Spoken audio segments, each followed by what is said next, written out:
Hello boys and girls, welcome to my channel. I'm for Classic and welcome to BenchART. So for today what I do have needed is a small indie game called Jumpbound. The game copy was provided by Another Round Entertainment, so many thanks for accepting my requests. So yes, I did request this game. It's my first game, which it's one of those types that are a little bit now on vogue. It's the type of game that wants you to jump and platforming throughout levels without falling, and yeah, that's exactly what this game is about. But what really got my attention regarding this game, it is that at least the visuals are very well put together. I have seen a lot of games like this on Twitch by accident, and all of these type of games looks like everyone gone to Unreal Engine store and picked up random materials and they put them floating out of nowhere, like a car floating out of nowhere, stuck at nothing. You know, nothing makes sense on those games. The only reason why they exist is to platform and go up. And at least Another Round Entertainment done something exactly like that, but at least the visuals and the art style makes sense. So this is the first time I do believe that we are testing an Unreal Engine 5.5 game. So it's not 5.6, but it's 5.5, which is shockingly recent, nonetheless.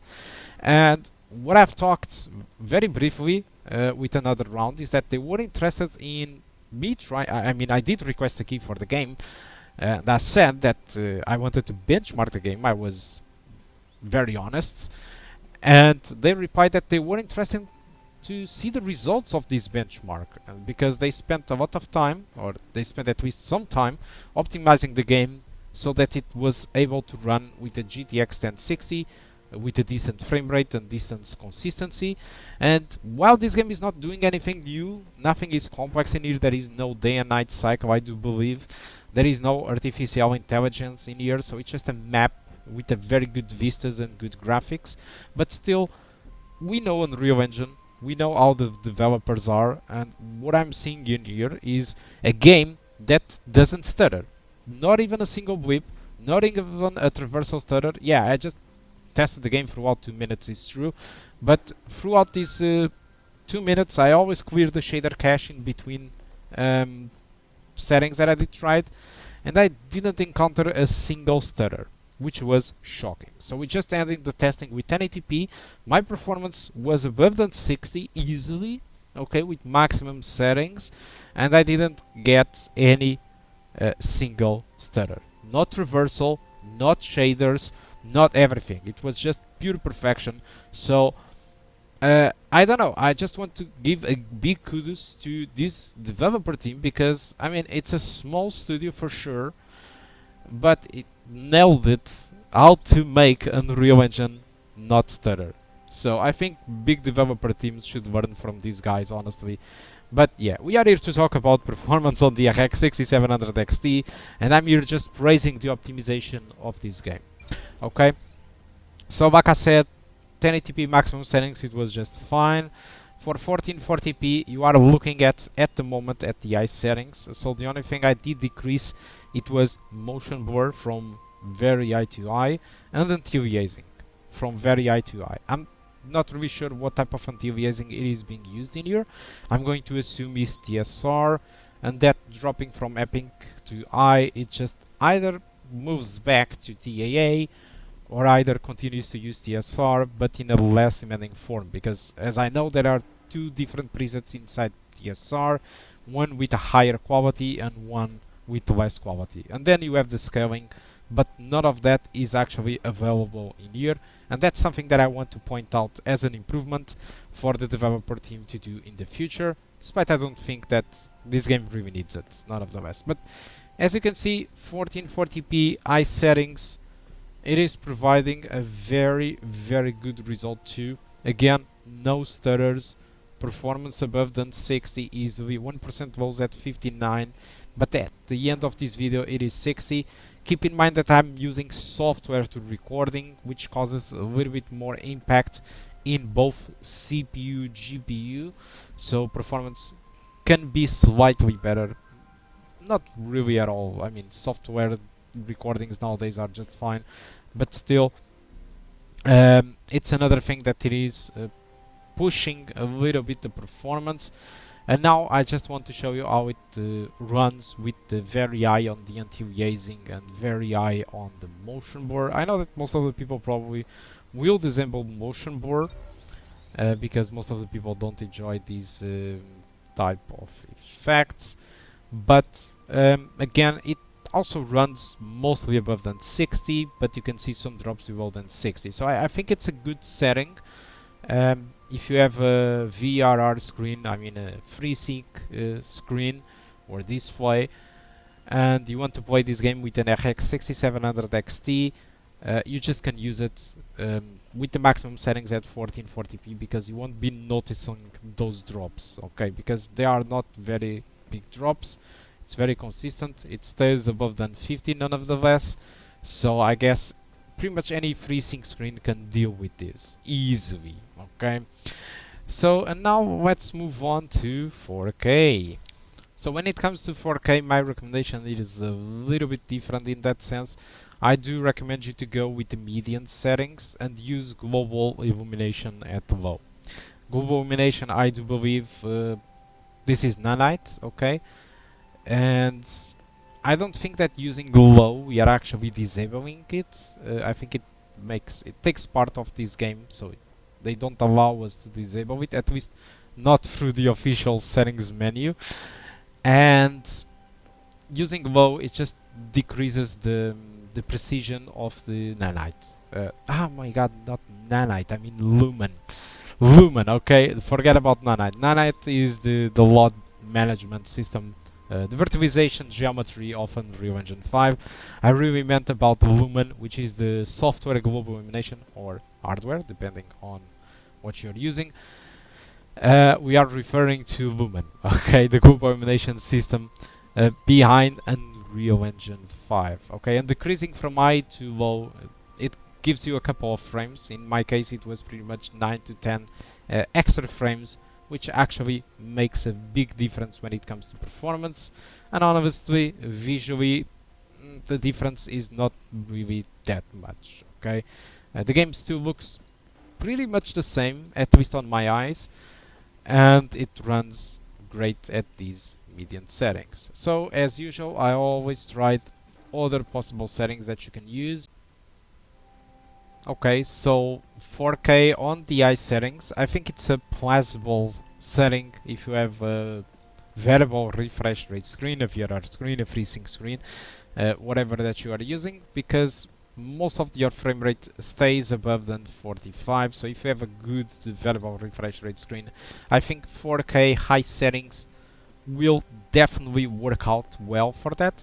Although I can't really say the same for 4K maximum settings, because the 1% lows are pretty much high 30s, okay, and I'm not really sure how the game performs throughout the rest of the game. I'm not really sure how big or small the game is, to be honest, and I'm not really sure how much more demanding it gets or not, or if it gets more lightweight, I don't know. But I would say that 4K maximum settings is not a good setting to play on a VRR screen or to play at something at 60, because you don't really reach that. So it's kind of a middle ground in between high 30s to sometimes 50s to sometimes near 60. So it's a mixed bag. If you are okay with playing with that frame rate, go ahead, you can go with 4K maximum. But my recommendation it is to play at median and enjoy a very good experience above than 60. And given that type of game that it is, I mean, you want to have a stable frame rate, okay? And that's possible with median settings and thanks to the great optimization of another round. So despite all the praises that I've been doing in here, I couldn't just go away without having some small recommendations in here. In my opinion, they already won when it comes to optimization. They have made much more than many of the developers out there, but still there are things that I think they could improve. So every time I did try the setting, like I said, I always cleared the shader cache. So I've gone to the AMD drivers and reset the shader cache. This forces the game to generate the shader compilation or generate the PSO shaders at the start of the game. That's a good thing. This game have pre-compilation shaders at the beginning of the game. The only thing that I do think that they could improve is having something in the display that actually tell us that the shaders are being compiled. The only way I knew that the shaders were being compiled on the background is due to the high CPU usage, and I can just get inside the game, okay, easily, without any warning, without anything preventing me or anything, saying that hold on, shaders are being compiled, or something like shaders are still being compiled. Are you sure you want to proceed? Or at least something on the corner saying that shaders are being compiled 10% out of 10 of 100 or something. No, you don't get that. For that reason, I got an extra stutter that I never had on this game, because I just entered the game while the shaders were compiled. My CPU usage is through the roof in here with 90%, and I can go through out this level like until this exact moment, and this is where I knew that the shaders were fully compiled, because the CPU usage did drop to 30%. I mean, it's not a big deal because it does compile very fast nonetheless, and most of the people won't even be noticing this, okay? But I think at least a warning should be fine. I think most of the people will probably be more vocal. It's about this one that I'm going to mention, is that this is Unreal Engine 5.5. I believe there is a lot of plugins for DLSS, FSR, and a lot of upscaling solutions in here. But the thing is, this game doesn't pack any of them.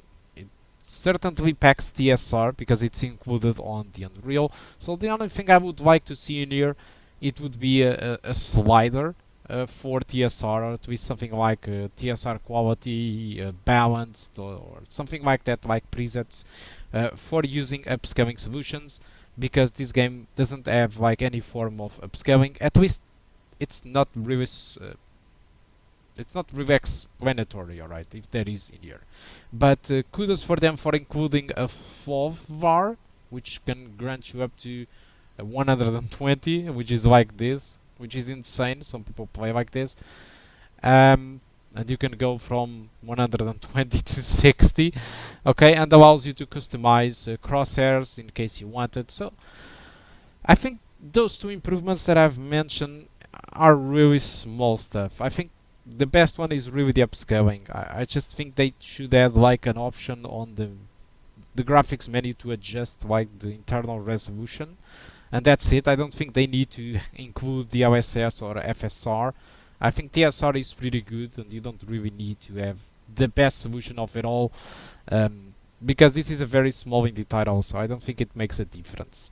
And the shader compilation is just also a suggestion, but I mean, everything is perfect. This is just nitpicking things that they could improve. I think the game runs really great, and it's nice to see something like this happening. So again, thank you a lot for providing me the key for this game. Thank you a lot for all the people watching this video. Hope you did enjoy the video, and in case you want to get the game, it's pretty cheap at the moment on Steam. I don't know how big the game is, but I mean, yeah, that's it. Thank you a lot for watching, guys. Hope to see you soon.